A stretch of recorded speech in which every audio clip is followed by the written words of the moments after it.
Hello and welcome to Retro Pickups for the Week. So, I didn't have a chance to go to Goodwill too often. I think I went there twice this week, and I don't have any eBay pickups or anything. But on Friday, the last day of the week, I spotted something at the Goodwill.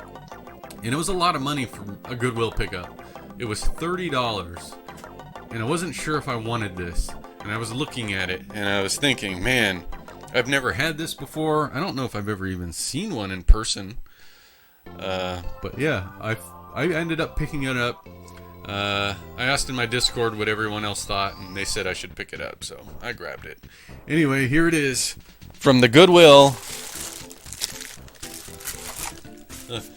You know what that is? I'm gonna pull it out of the bag.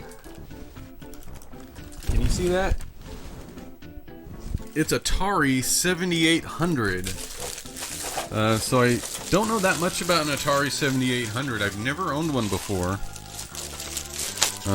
But I did look up some information. Here it is. And here's what I found out about the Atari 7800. This came out, and I have the Atari 2600. That was I believe their first system, or at least their first success. Atari 2600. That's the one everybody knows and loves that plays the old Atari games, like this one. They came out later with the Atari 5200, which had better graphics. And I don't have that system, but I do have some 5200 games.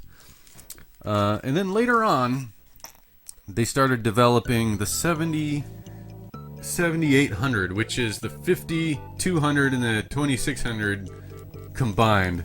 I mean, just the number. They added the two numbers together and got 7800.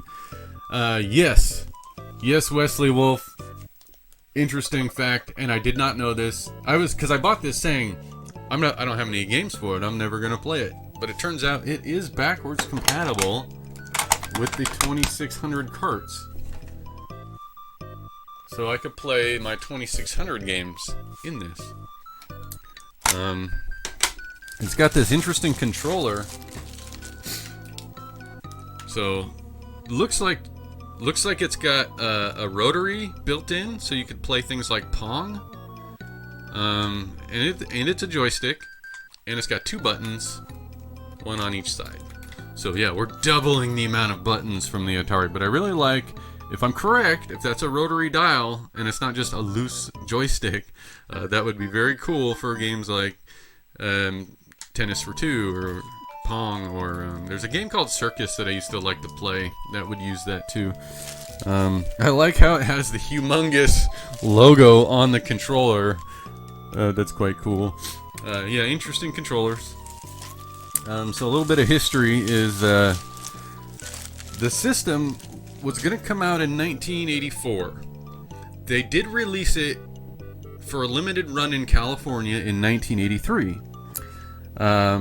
But at some point between 83 and 84, or between that and the release of the NES in 85, Atari was purchased by Jack Tremaine, who used to own Commodore, or used to run it. And he was like figuring out what to do with the company Atari, and he said, put a hold on all of our projects while we figure this out. So the release of the 7800 was basically canceled after the test release in California. But in 1985, when Nintendo released their entertainment system and video games became very popular again, they said, hey, Atari said this, we got a bunch of these 7800s already made. Since games are back in style and everyone loves them again, let's release the 7800. And that's what they did. They released the 7800. So, as far as I know, there aren't that many games for it. Another interesting fact about this is it uses the same sound chip that the 2600 uses. So, the system sounds like an Atari 2600. That kind of stuff, like really crappy sounds. So that's kind of a bummer. I was looking at some games, and I would say the graphics fall somewhere between Atari 2600 and the NES. Leaning more towards NES, but not quite there. So yeah, I don't have much more to say about the Atari 7800 than that. I don't have any power cords for it. It looks like it uses some kind of proprietary power that would go right there with two little pins. The video is just an RF port, which I can deal with. And that's it. It's got power, pause. The pause button is right on the system. Select and start right there, kind of like the original. So there we go, Atari 7800. Whoop-dee-doo, $30 at the Goodwill. And that's all I have for retro pickups for the week. Thank you for joining me. Like and subscribe to my YouTube channel. And check every week for more retro pickups. It's pretty cool. Are there many games made for it specifically? Another interesting fact, kind of related to that, Rombler, is no, there aren't many games. I want to say there's less than 100 games specifically made for it. But remember when I mentioned the sound?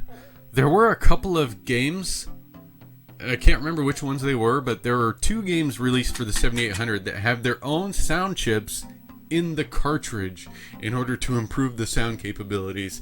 There were 2 games that did that, and I find that very interesting. Alright, like and subscribe to the YouTube channel, and follow and thumbs up and all that junk. Thank you.